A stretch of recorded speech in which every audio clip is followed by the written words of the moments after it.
How is it working with the Tatas personally for you?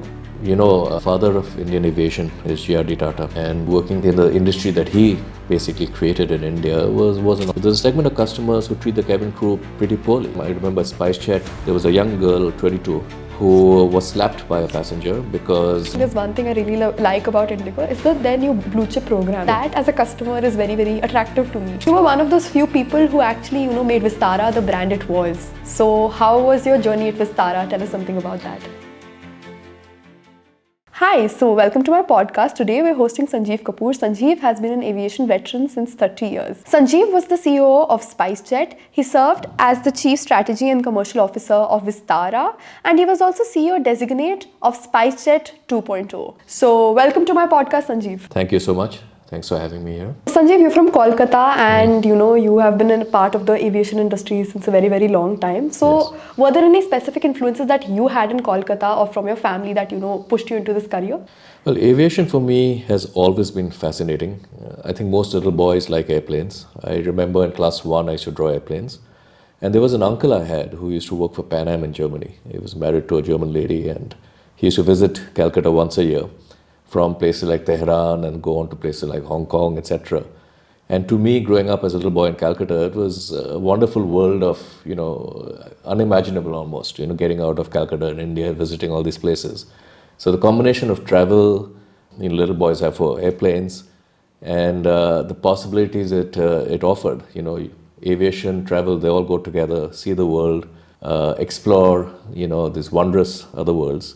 I think that just created me this love for and this desire for being in the aviation industry and in the travel industry, both. Right. Yeah. So what, if I may ask, what was your first stint in the aviation industry? So I first got involved in aviation indirectly when I was a consultant with BCG, and this was back in the 90s. When I was doing my MBA in the US, I was a summer intern with BCG, and we did a project in India. And even at that time, because I was fascinated with aviation, I told the senior BCG partners that we should try to approach the airlines in India, because they were all struggling at that time, and see whether we can, help them. And I remember this very fascinating conversation we had. So I reached out to Rusi Modi. He was then the joint chairman of Indian Airlines and Air India. And his office was in Calcutta, coincidentally, top floor of Tata Center, I remember this. So a small BCG team, including myself, went to meet him. And we said that, can we, assist you in your turnaround of Air India and Indian Airlines? And what he said actually that time, I still think about it, I still talk about it a lot. And this is what Rusi Modi said. Again, he was the ex-CEO of Tisco and Tata Steel now. And he, obviously very experienced, very wise. And he said, look, I know you guys are smart, you guys are from the best business schools, you're from BCG, this, that, and the other. And I'm sure you can tell me the right answers, where I should fly, what aircraft I should have, and what fares I should offer, etc. He said, I'm sure you'll give me the right answers, no problem. He said, but if you can tell me, if I issue an order that will the level 3 levels below me follow that order? Can you change the culture of Air India and Indian Airlines? If you can make the guy 3 levels below implement what I know is the right answer, then I'll hire you. So again, the lesson from him was getting to the right answer is the easy part. Executing on it, making people change the way they normally do things, change the thinking process, accept the new answers, try out new things is the challenge. And so we did not end up working for him, but that conversation was fantastic. But that was my first experience really with aviation as a consultant. But to cut a long story short, after my business school, I joined BCG again, but very soon thereafter, I left BCG and joined Northwest Airlines in the US, in Minneapolis, as a part of their financial planning and analysis team. So that was my first real start in the aviation industry. With Northwest, which is now a part of Delta, they merged. Those days, Delta was a number 2 airline in the world actually in size, and Northwest was number 4. When they merged, they became number 1, and rest is history. So that was my start in the late 90s. When you were working at the States and you worked in India as well, what are certain cultural differences that you would notice in the aviation industry or like the customer abroad versus India? Now that's an interesting question. Now again, limiting it to aviation, right. I think one of the biggest strengths in the US aviation industry is just how numbers driven they are. They're extremely analytical. I mean, every little decision is measured in NPV terms. What is the cost impact? What is the weight impact? What is this? What is that? no decisions are made basis gut feel or judgment. It's all basis rigorous analysis and return on investment, NPV, etc. So it's very numbers driven. And the negative of that is they're not very, well, at least historically, and I'm generalizing, I know, but they're not very people driven. They're much more numbers driven. And sometimes that takes its toll because, the numbers tell you should not give your employees the raise that they want, yeah, or you should reduce headcount, etc. So that creates a lot of friction between employees and management in the US aviation industry, generally speaking. So unions form and this, that, and things become adversarial. Also with customers, I think because they're so numbers driven, they tend to view customers as widgets or as boxes and not as people who have, different needs and wants. And therefore service tends to suffer. So that has historically been the pros and cons of American aviation. Very numbers driven, but not very people driven. And the US airlines that have managed to break that paradigm, that have become people driven as well, have actually become the most successful, as we've seen over time, but that's a different story. India's interesting. India, what I found is there's a mix of the two. They are people driven, they are also numbers driven, but they're not sufficiently people driven or sufficiently numbers driven. They're a little bit of both, which means you are trying to balance both, but you're not really doing either one to the level of excellence that you should do. And that is why you keep making compromises, right? So while the US industry was numbers driven and very good at that, Indian industry was trying to do both and struggling with both a bit. And therefore you ended up pleasing nobody, right? You were halfway there with your staff, halfway there with your customers, but not fully there with anybody. And a lot of decisions in India, I discovered when I came, which surprised me, because I was used to analysis of everything. Any new route decision, any schedule change, whatever you do, the rigorous analysis that happened in the US, I found that missing in India. In India, it was a lot, seat of pants, or judgment, or gut feel, or the board suggests, or the owner suggests we should fly here or fly there, and therefore we'll put a flight. And that lack of analytical rigor is what I found pretty surprising in India. And again, it's the exceptions that actually succeeded. So those airlines that were able to be more disciplined, more analytical, more numbers driven, balance the two, succeeded in India. And those that were less able to balance did not succeed, frankly. So, do you think that LCCs do much better in India versus a full service carrier? Well, it's interesting. It's a good question. In the early 2000s, there was a phase, maybe up to about 2010, where the whole world was saying that LCCs, or low-cost carriers, was the way to go, and FSCs, full-service carriers, were doomed to extinction because people just wanted low fares. And so everybody started moving in that direction. But today, if you look at the top 10 most profitable available airlines in the world, it's almost a half and half split between FSCs and LCCs, which means that there is room for both. In India, it's an interesting story as well. India's economy, per capita income, etc., is not very high yet. So therefore, there is the volume, or the volume of the market is in the low cost arena segment.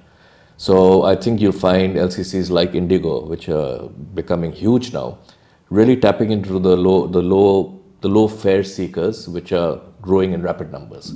So in terms of growth, and if you can manage to serve that segment well, you can be extremely successful, as we've seen Indigo being.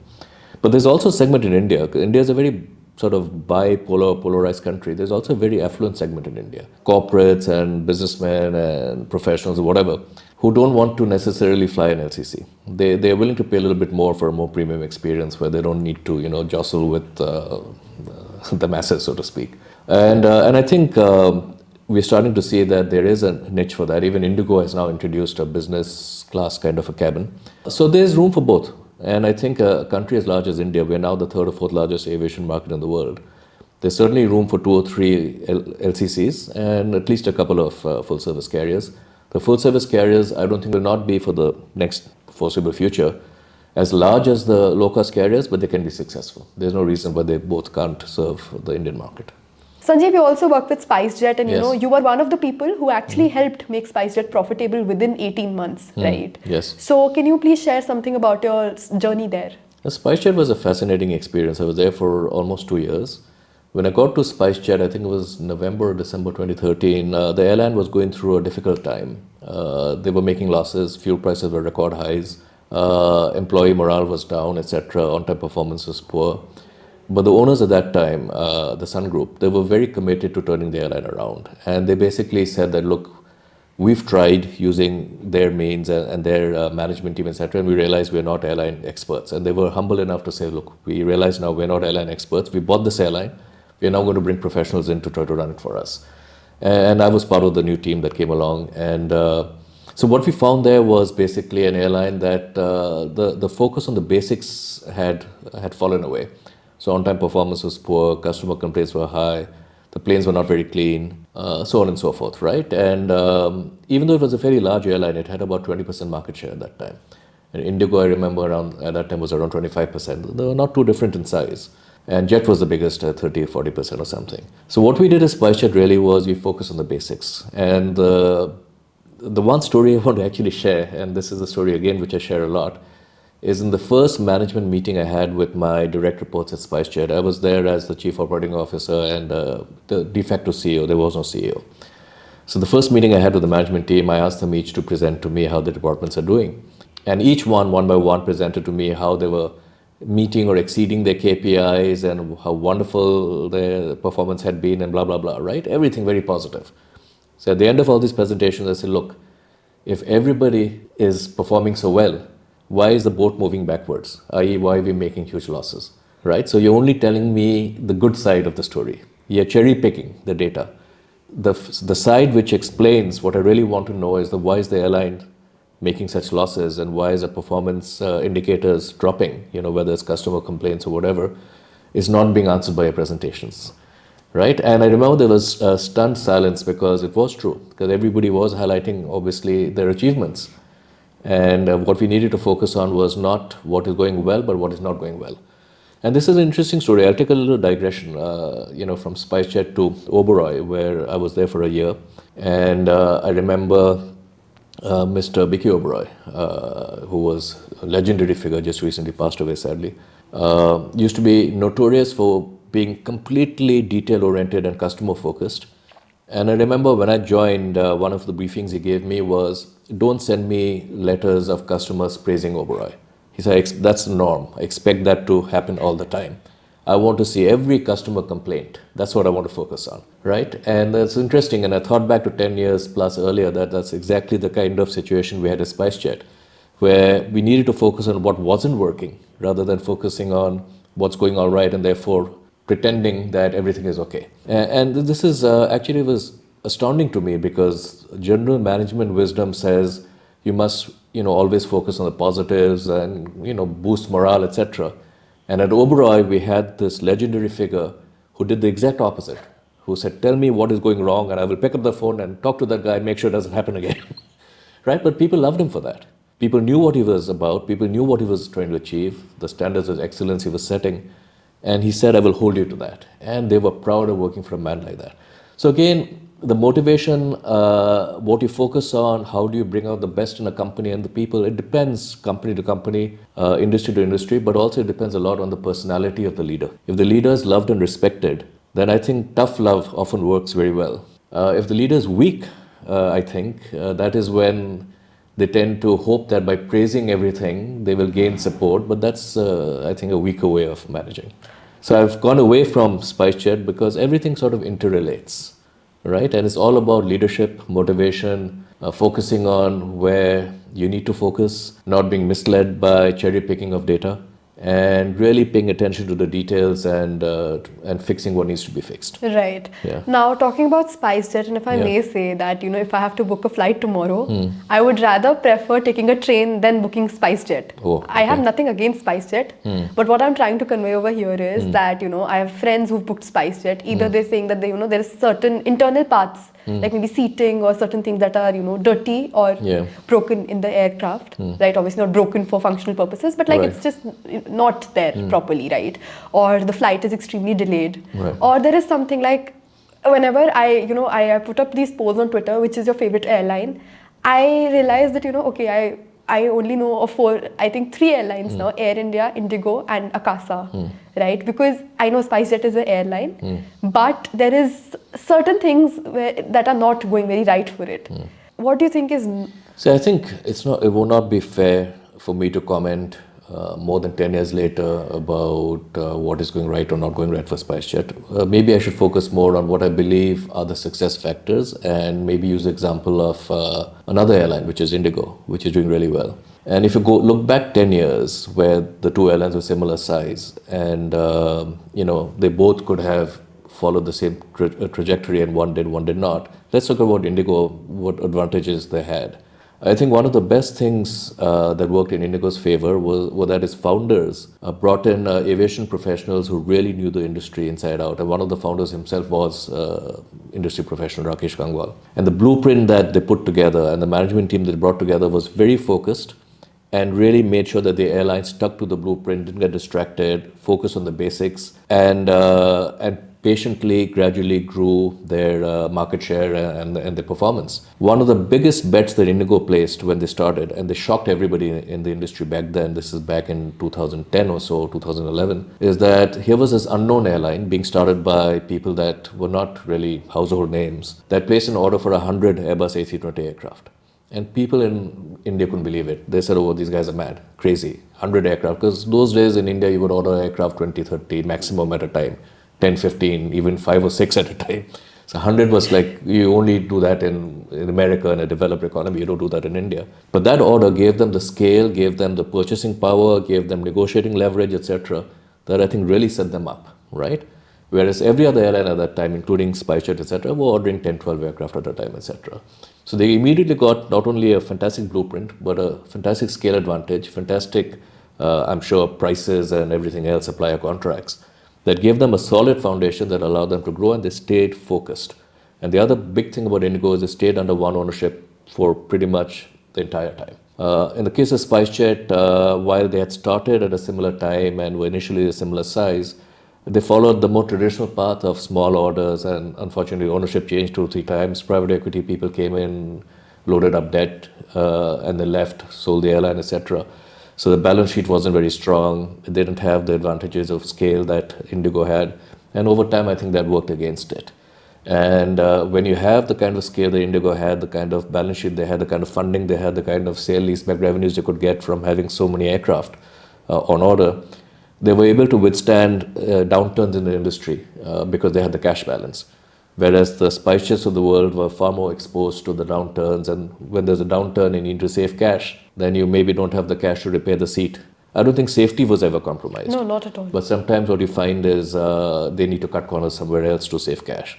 So I think just different paths the two airlines took. And in 2013-14, we tried to fix the basics.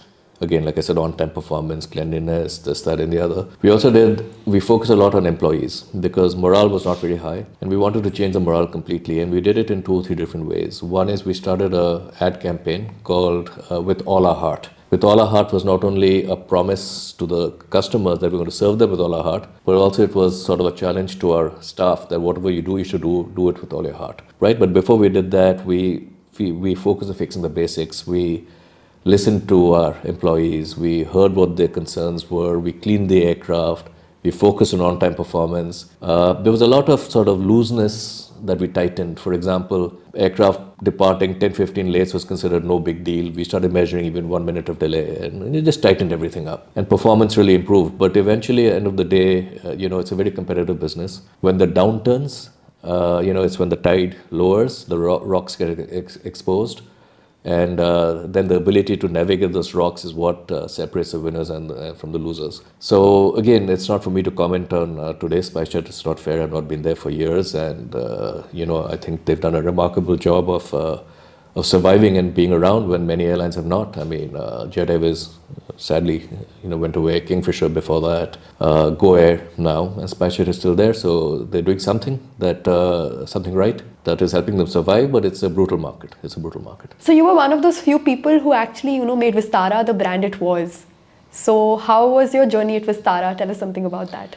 To be clear, Vistara was founded by the Tata Group and Singapore Airlines back in 2015. I was not with them when it started. So I'm not one of the founders. So I just want to set the record clear on that. Sometimes I'm asked that.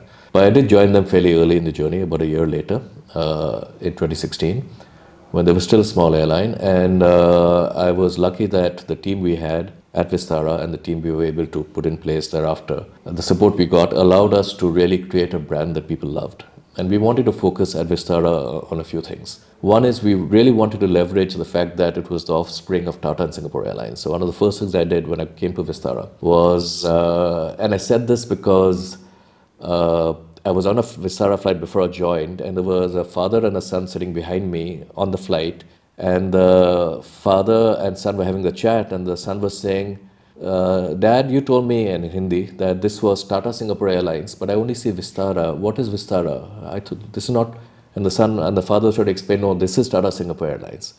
And the son was saying, but it says Vistara. So there was, that little innocent conversation. So one of the first things I did that really stuck with me is I introduced the tagline, brought to you by Tata and Singapore Airlines. So in every ad at the bottom we had in this very royal script font, brought to you by Tata and Singapore Airlines. On board in the announcements, we would welcome people to Vistara, brought to you by Tata Singapore Airlines. We leveraged the legacy and just the premiumness of the founders, and we made the connection to Vistara very strong. And I think that itself really set the record straight that Vistara is not just any old startup airline, but this is Tata and Singapore Airlines, right?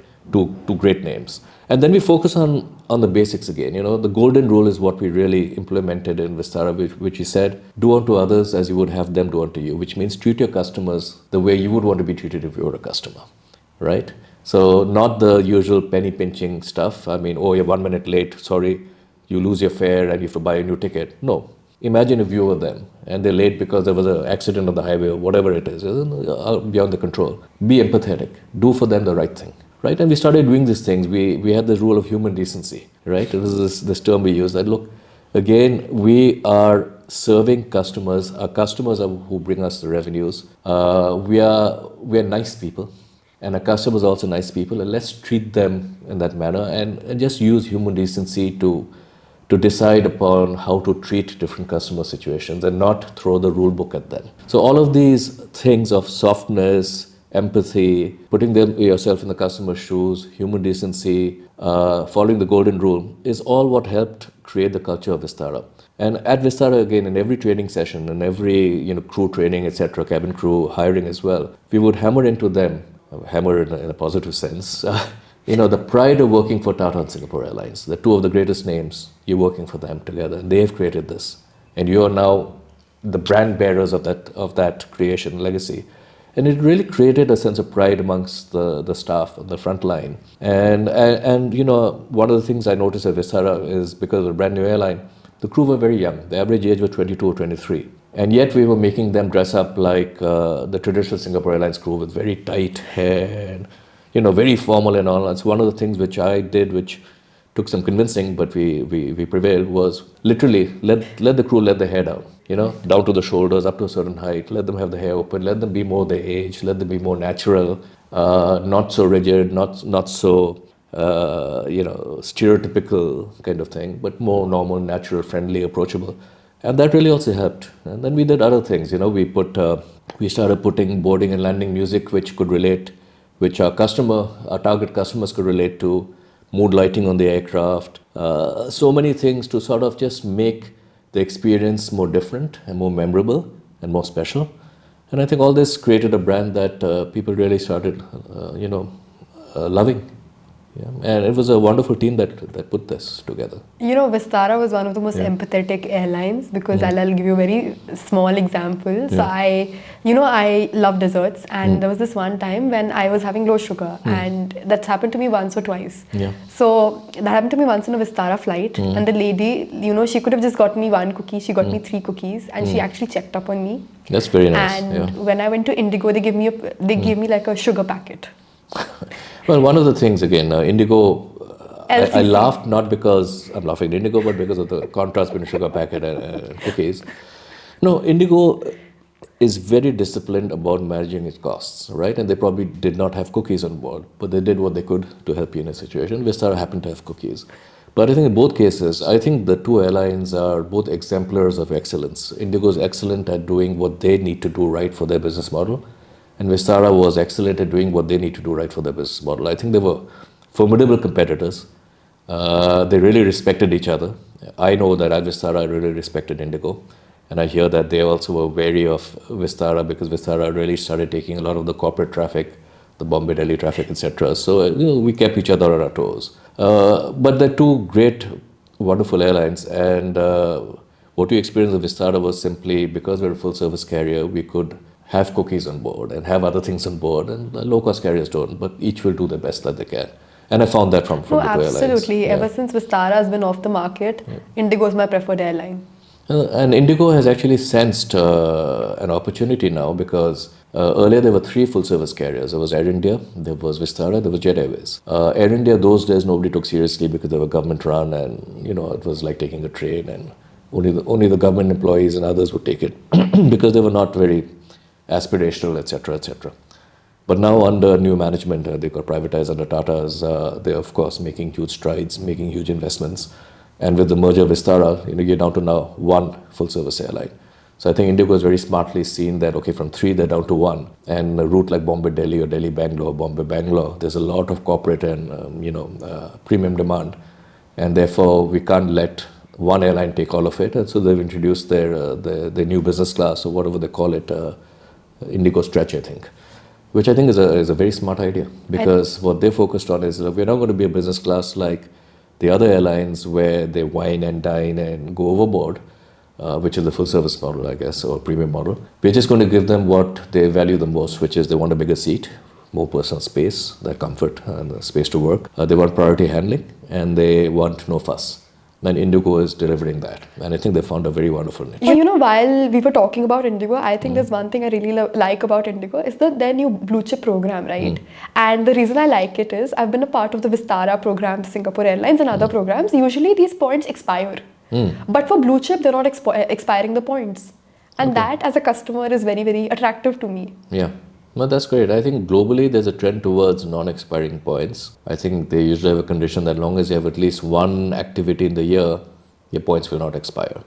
So there are ways to make your points not expire, but that's wonderful. If I'm not too familiar with blue chip, I've been out of the country now the last 2 years. But I think it sounds like a very interesting idea, and loyalty is extremely important.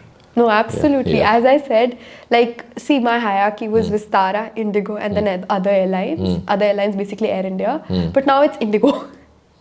Yeah, because now there's no Vistara anymore. Right. But I think Air India certainly, and the Tatas and Singapore Airlines are committed and determined to make Air India what they were making Vistara. So just a matter of time. If I may continue with the topic of Vistara and the Tatas, so how is it working with the Tatas personally for you? Well, the father of Indian aviation is G.R.D. Tata, and working for in the industry that he basically created in India was an honor. And one of the ways that we really personally express that joy and the privilege of working, under the Tata, the G.R.D.'s legacy was at Vistara. We created what's known as the retrojet. We painted one A320 aircraft in the colors of the original Tata Airlines from the 1930s. And we put the name Tata SI Airlines on the side. So the aircraft was a vintage paint scheme, right? And we've made the crew wear vintage uniforms, not 1930s uniforms, but more of the glamorous era of aviation, which was still under GRD. Air India had stayed with GRD until 1977, right? In the 60s, Air India was considered one of the best airlines in the world, etc., blah, blah, blah. And 60s were also a very glamorous period for aviation. So we got our crew to wear retro uniforms, which are 60s inspired. And this entire thing was done as a tribute to G.R.D. Tata. So I think the fact that we were working for an entity that was part of the legacy, honoring the legacy of G.R.D. Tata, was extremely inspiring for all of us. So I think we're very proud that we played a part in that and that we could honor him in this manner. And now that finally the entity he created, Air India, is back in the Tata fold. I mean, he's not here anymore, but I'm sure wherever he is, he's looking down and saying, I hope they get it right. Yeah. While we were talking about the 1960s, I think at that point of time there was very less security in aviation, right? And there were a lot of cases of hijacking. So was that a concern during your time as well? No, I think the focus on security and anti-hijacking measures started in the late 60s, early 70s, more in the West. There was a period in the late 60s where there was a lot of hijackings in the US. There was no security in those days. You could just walk onto the aircraft directly, right? But a lot of hijacking started happening related to Cuba, flights being hijacked to Cuba and this and that, political reasons. And in fact, they became so common, a flight being hijacked to Cuba. And so almost every week there was a hijacking, aircraft is being flown to Cuba by the hijackers, right? So there was a joke that came around that a passenger went on and told the pilot, I'm hijacking a plane, fly me to Miami. And this plane had taken from New York. So the pilot said, the plane is already going to Miami. He says, no, last 3 times I've taken this flight, it's taking me to Cuba. So this time, I want to make sure you take me to Miami. So anyway, you get the joke, right? So I think security started coming in after that. In many ways, the 60s, even the early 70s, flying was very glamorous, but it wasn't easy. I mean, hijackings were quite high those days. Nowadays, it's fortunately almost unheard of. Even aviation safety. Aviation by the 60s had become very safe by any other standards, by the standards of road transport, etc. But compared to today, the number of accidents that used to happen on a per 1,000 flights or per million flights basis in the 60s and early 70s was at least 20 or 30 times more than today. Today it's extremely safe. So it wasn't all just, glamour, etc. There was a lot of tensions also in those days. But so aviation security became something that became globally sort of the standard in the late 60s, early 70s. A lot of attention went into aviation safety. A lot of the things that airlines could do in the glamour days, they used to have bars in the upper deck of the 747. And lounges and all this, you can't really have today because, of safety reasons, in case of turbulence, what happens. So everything has changed really, but it's changed for the better in terms of safety. It has changed based on the learnings of the past. But what you see today is the result of, over 100 years now of, almost 100 years of aviation experience and learnings. So you are safer than you've ever been today, despite thanks to social media and all. Unfortunately, when there is an accident, it gets a lot of coverage, and it's a tragedy. I mean, obviously, every accident is a tragedy, but you are much safer today flying than you've ever been in the past, and then in any other form of transportation, definitely. Right. Yeah. Absolutely. Yeah. So now getting back to your career journey again. Yeah. So you were also working as the CEO designate to revive Jet Airways. Yes. So tell us something about your time there. Okay, so that was an interesting period. As you know, Jet Airways stopped flying in 2019, I believe, and went through a bankruptcy process. And through the bankruptcy process, it got acquired by new promoters, the JKC consortium, that wanted to revive the airline. And they won, and they basically bid for the airline. They were the winning bidders, and they started putting the management team together to restart the airline. And they had hired me to be the CEO for the airline once they got ownership of it. So I was CEO designate until they got ownership. And we put a very strong team together. We put a very unique and compelling business plan together. We were ready to start flying within 6 months. This is back in 2021, I think, or 22. Yeah. And unfortunately, some legal issues happened with the ownership transfer. Some legal disputes between the creditors and the new whatever. To cut a long story short, that entire revival process came to a halt and litigation took over. After some time, people like me moved on because we could not see when this process would end, even though we were hoping that it would end. But sadly, as you know, just a few weeks ago, the Supreme Court decided that the airline should be liquidated. But I have to say that what we tried to do, the hope we had for Jet Airways, the investment made by the new promoters, it was all positive, it was all genuine. I mean, they actually did want to restart this airline that people loved in India and they wanted to see back. We started the slogan called "The Joy is Coming Back," and people were really excited. We hired some of the original crew.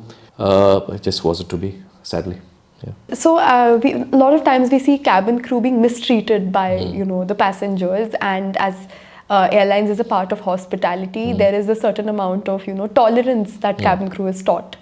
And I remember that there was this post where you had said that cabin crew is also human, so it is very natural if someone is maltreating them, you should expect them to be human, right? So can you tell more about that? So let's take a step back. I think the entire topic of cabin crew, especially in India, is a fascinating one. Cabin crew in India, both men and women, come from various different backgrounds. You have people who are MBAs who are cabin crew. You have people who are lawyers who decided to be cabin crew because whatever, the passion for flying or desire to see the world. You have people who want to be pilots who start their journey as cabin crew because they want to get into the industry and find their way, and many have succeeded becoming pilots.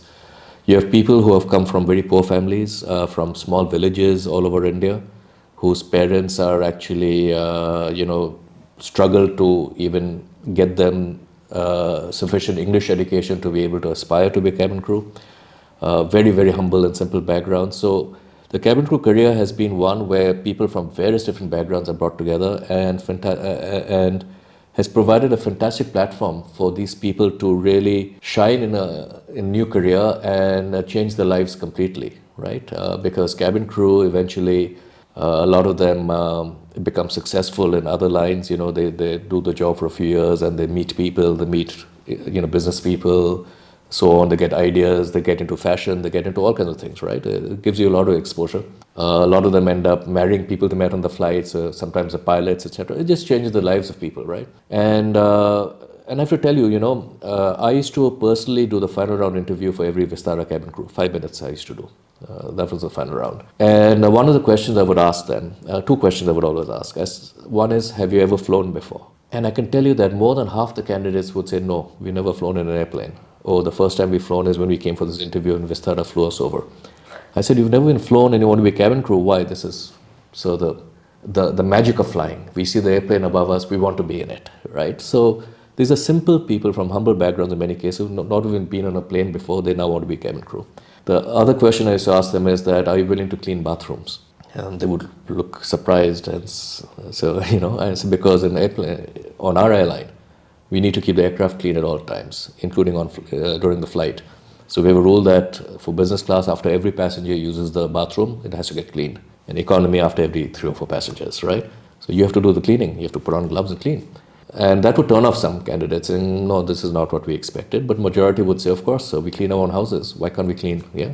And we treat the aircraft like our own house. Anyway, the whole cabin crew thing is, they are very interesting people from multiple backgrounds, very ambitious, very humble, very driven, and they need to be treated with respect. I think that's the point I'm getting to. Dignity of labor at the Yeah, end of the absolutely. Yeah, and they have so many different backgrounds, etc. And unfortunately, in some parts of the world, including in India, unfortunately, there is a segment of customers, by no means all, so I don't want to generalize, but there's a segment of customers who treat the cabin crew pretty poorly, right? They're rude to them, they treat them, they're very rough, they shout at them if the flight is late, or if the meal choice is not there, they literally shout at them. I remember Spicejet, there was a young girl, 22, younger than you, who was slapped by a passenger because he had wanted veg, and by accident she didn't have a veg. She didn't serve him the wrong meal or something, and he slapped her saying, how dare you not have a meal for me, right?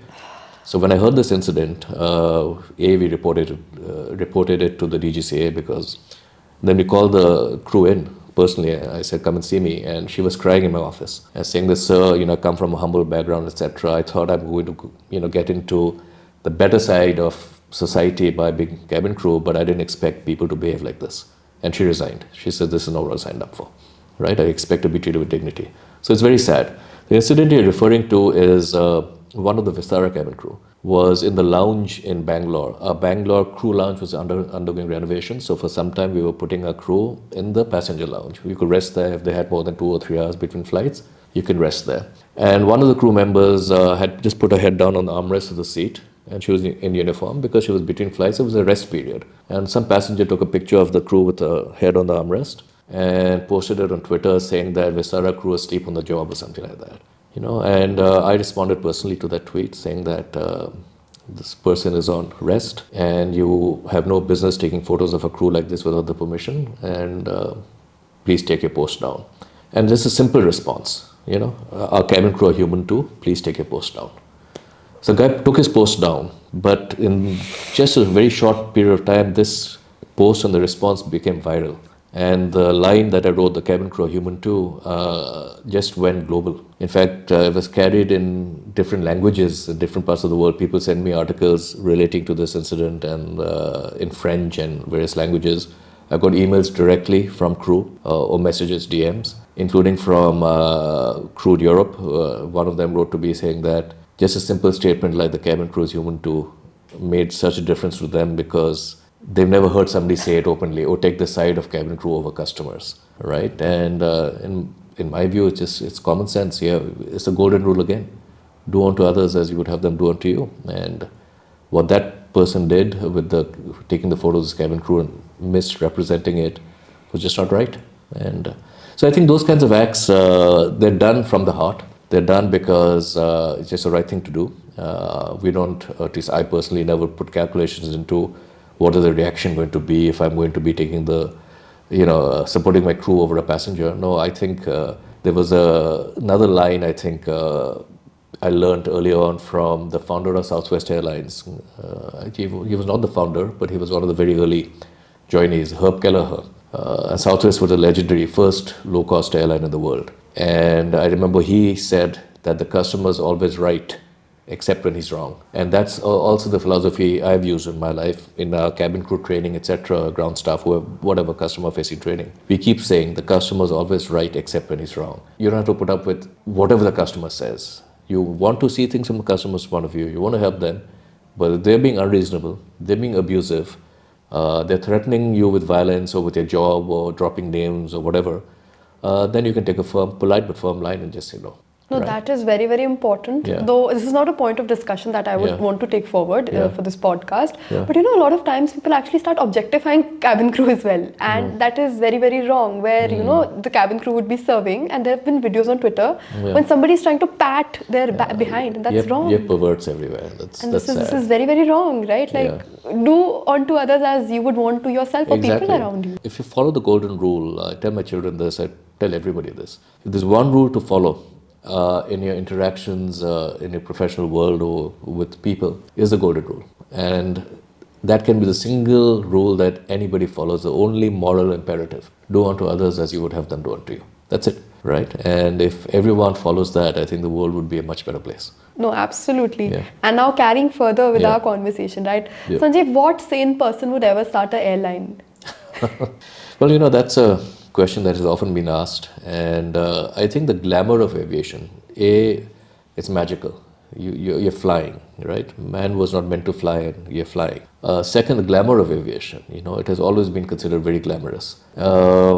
These two are a very potent combination, and it has attracted many people, from various industries to get into this. Some successfully, some not so successfully. One of the most successful has been Richard Branson. As you know, he started Virgin Atlantic Airways. But even he jokes about this, because somebody asked him, what's your advice on how to become a millionaire? And he said, well, start as a billionaire and invest in an airline, right? So it's not an easy business at all. And I think, those who enter it must make sure that they know what they're doing. They have sufficient capital. They have a solid business plan. They have a solid management team. And they stick to the business plan. They stick to the basics and they don't get distracted. I think the reason airlines fail is a combination of one or more of these things missing. You don't have sufficient capital. You're starting with just about enough. And when things go south, you just don't have capital to survive the downturn. Or you don't have a professional management team. You think that you and your family can run the airline, and that's often, a big mistake. Or, you basically don't have a good business plan. That's the third thing. But sometimes people say that successful airlines are privatized airlines. Governments can never run airlines. And I'm one of those who say that's not true. There are many successful government-run airlines in the world. I mean, Emirates is government-run, government-owned. Not government-run, sorry, government-owned. Singapore Airlines is government-owned. Many airlines in the world are government-owned. What makes a difference is not who owns the airline, but whether the owners allow professional management to run the airline. So even a private airline, if the private owners don't allow professional management to run the airline, the private airline will fail. And a government-owned airline also, as long as you have professional management. So ownership doesn't matter as much as the owners allowing professionals, hiring the right professional to run the airlines and giving them the freedom to run the airlines. That's the most important thing. So again, the two fallacies I want your podcast to clear. It's not the case that the only successful business model is low-cost carriers, low-cost airlines, LCCs. You have both full-service airlines and low-cost airlines amongst the top 10 most valuable airlines in the world. And it is not necessarily the case that in order to succeed, you have to be privatized. I'm not saying this to, by the way, as a reflection on Air India. I don't want that to become the issue. Whether government did the right thing or wrong thing, that's not at all what I'm commenting on. What I'm commenting on is the ownership of the airline is less important than the owner's willingness to have professional management run the airline.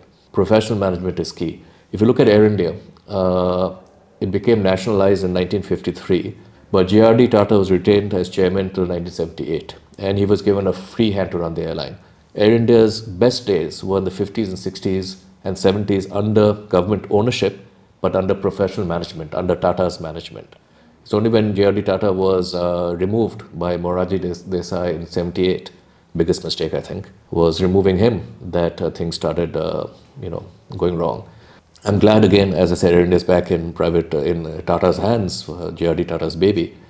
And but again, it's management which determines and funding and access to capital that determines the success of an airline, not whether it's government owned or privately owned. Right. Yeah. And if I may follow up, Yeah. around the business of airlines, specifically the topic. Yeah. So, a few days ago, I saw an infographic that had different seats labeled: first class, business class, then there was premium economy and economy. And they had written, different, what do you say, money makers that are there for the airlines. So when you talk about a full service carrier, so how does the, divide work for a company, and also which is the most profitable or which is the biggest money maker for those airlines? For full service airlines to succeed, because they by nature have a higher cost structure because they're providing you full services, not only meals but lounges and loyalty programs and allowing you to connect with other airlines, and a lot of cost goes into providing the full service model. And in order to pay for that cost, you need to get enough high fare paying passengers, right? You can't get low fare paying passengers and pay for your higher costs. And how do you get more high fare paying passengers? It's by attracting people to buy business class and premium economy and first class tickets. That's your most profitable segments, as long as you can sell enough of those seats. It's also to get more of the business travelers who are flying economy class but booking at the last minute, because last minute fares tend to be higher. So if you can attract more of those customers and not depend on people buying 1 month in advance when the fares are very low, all those are the keys to a full service model succeeding, by just getting higher average ticket fares from customers who are willing to pay more. Whereas for low cost carriers, their whole value proposition is I'll keep the fares the lowest. You can book on me, you know that you won't get a lower fare. And that appeals obviously to a large segment of price conscious customers, but in order to be profitable with that model, you need to keep your costs really low. So they're two completely different models. And sometimes there's a hybrid also, where some airlines, especially in Europe, you're finding now, where economy class is kept as a low-cost airline, where there's no food and no frills and very tight seating and blah, blah, blah. And the fares are also very low. But they also have a business class or a first class where they make the money. So it's a hybrid kind of an airline. So that's a model that has been tried. It has worked in some places. It has not worked in other places. We tried it in India with Vistara. For a while, we had a basic economy where there were no meals, etc., but it didn't work. So it was removed. But we experimented with it. And again, in any business, sometimes you have to experiment. And if it works, it works. It doesn't work, you just need to be able to say, all right, didn't work, move on. Yeah, don't stick with it. Yeah. So two questions. Yeah. One is an irritating question that I think most of my audience has. What's the best way to get a business class upgrade without paying for it? What is the best way? Okay, now, in the old days, there was a different answer. Today, the systems in most airlines, a business class means you're a full service airline, which means they use all these IT systems that support full service airlines. The way these systems are programmed now is that if you need to upgrade somebody from economy to business for whatever reason, right? Economy, you sold too many seats or seat is broken or whatever.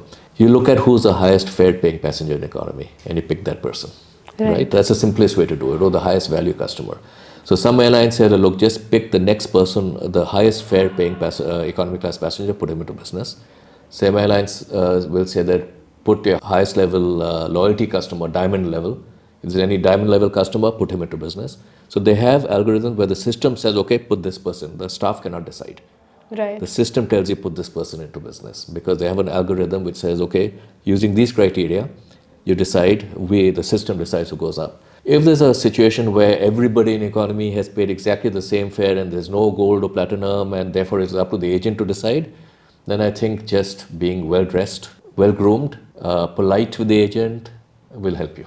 Right. Yes, it will.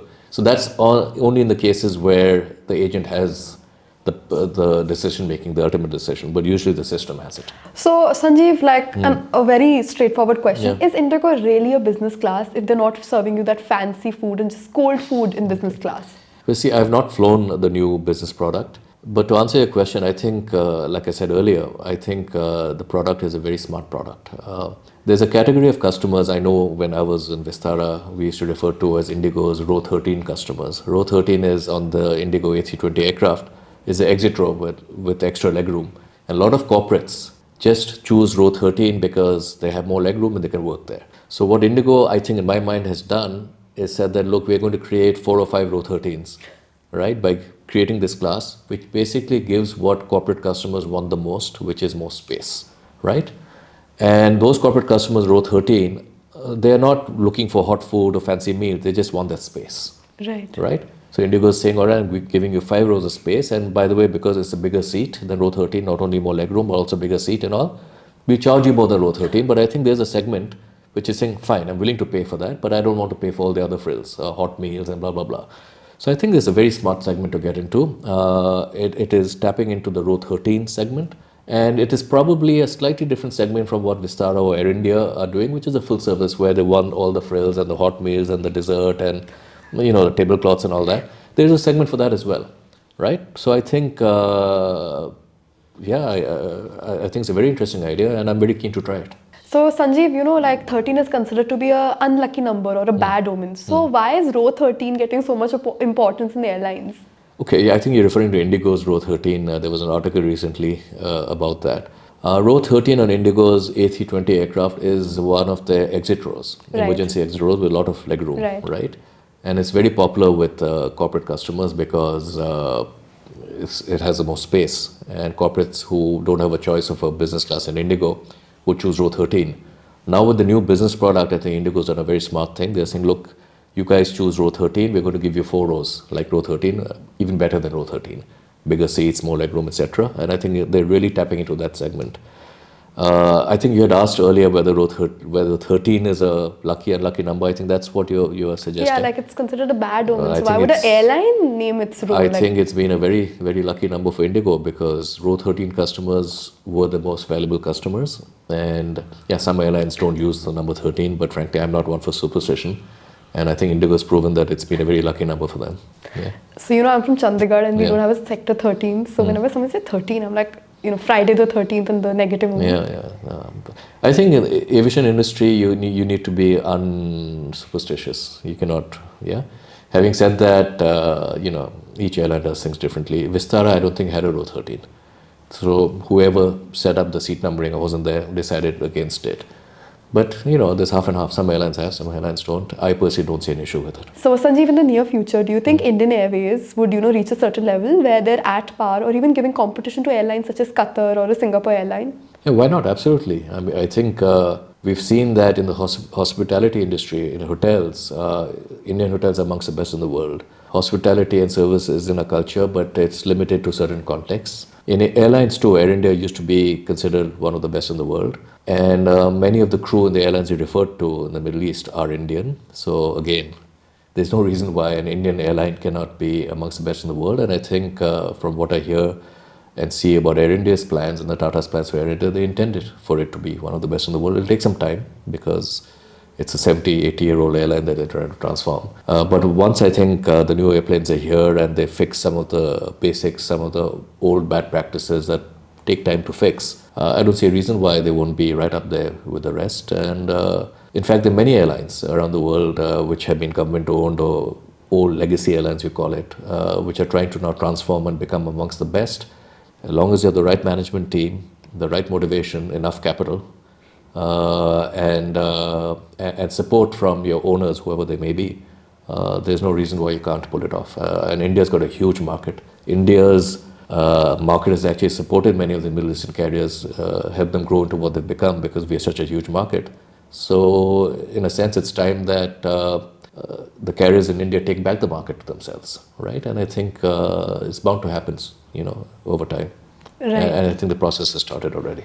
And the last question is, what is 2 takeaways that you have from our conversation today for our audience? Well, I think the 2 things I spoke about that may have been a bit of a surprise to the audience, I just want to again repeat, is that it is not the case that only low-cost airlines, LCCs, the low-fare airlines, are the profitable ones and the full-service airlines are dinosaurs and unprofitable, because in the top 10 airlines of the world, you have equal number of full service and low cost airlines. So both business models can be successful depending on the markets you're serving. And the second thing which I wanted to talk about is the ownership. Again, there's the perception that if you're government owned, you are not likely to succeed. But if you're privatized, it's a magic pill, privatization, a magic pill. Again, that is not true. Ownership, who owns the entity is not as important as the owners are hiring the right professional management and making sure that they are given the freedom and support to run the airlines. So you have enough cases globally, not just in India, of private airlines that are miserable and that fail, and of government airlines that are successful, and vice versa. So again, it is just a question of hiring the right people and the owners giving the professional managers the freedom to run the airlines. Right. Thank you so much for joining us for today's podcast. Thank you. Thank you for having me.